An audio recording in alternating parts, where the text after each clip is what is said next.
Hello, day 10. I should have done this on day 1, so sorry about that.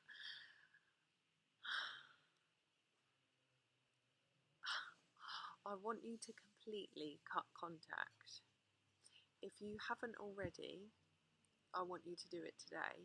I'm hoping that you have, and I'm hoping that if you tell me you have to stay in contact because of your children, that you keep contact completely about the children, that you stop having the fights that feel like they're the closest you'll get to him. You stop checking in if you're meant to just be friends, and you do that for 30 days to kind of cleanse them from your system. I've had a couple of messages to say that they could never do that because they said they'd stay friends. Can I just say, if you're friends, you can definitely go 30 days without speaking to a friend, even if you need to say, do you know what, at the moment we are still friends, but because I do want to move on at some point, I do know that I need to get away from this daily contact, because for me that's more than what I do to my other friends, and I know that that's because part of me is still longing to hold on to something. So I'm going to cease contact so we can move on to being just friends, but for the next 30 days I'd like that space to be left alone. Or if you don't want to have that conversation with them, just cut it out. Stop messaging them. You know, anything to do with children, dogs, anything that you have to talk about it. Keep to the point. These birds having a little argument.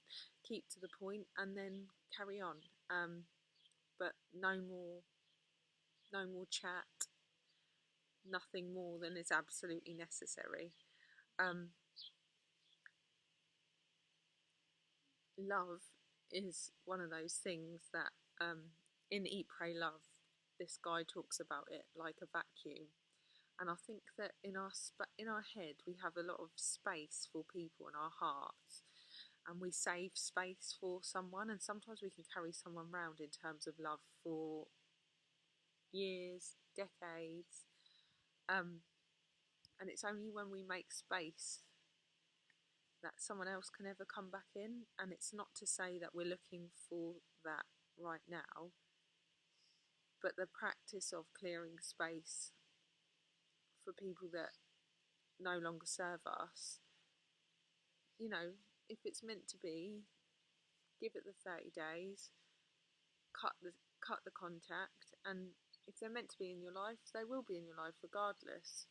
And if you feel the need to explain that, go for it. But I'm pretty sure you haven't had the explanations that you needed or wanted.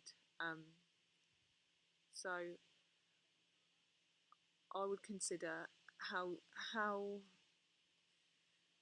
your mental health, how to preserve your mental health, and how yours should be your priority, and how maintaining that contact, does that serve you, or does it serve them, or does it serve some aspect of your fear that means that if I don't quite let go, you know, what are you waiting for? Them to get with someone else? You know, for it to be really cut, maybe it's time that you cut it and you clear the space so that you will be able to one day invite love back in, you know? I know you hate me for saying that. But anyway, let me know what your thoughts are on that. You can all give me a kick. I should have told you that on day 1, shouldn't I? Now we've got to start the 30 days again. No, I'm only joking. But yeah, and you know, no more checking his timestamp, or if he's online at the same time as you, or if he's online late, or any of those things. All of that, you know, no more looking at his stories, no more looking at if he's looking at you or he's looking at your stories. Quit all of those things. Release any need to worry about what he's doing, because you are saving so much headspace for this person, and you're telling yourself that they're more important than you by doing that, yeah?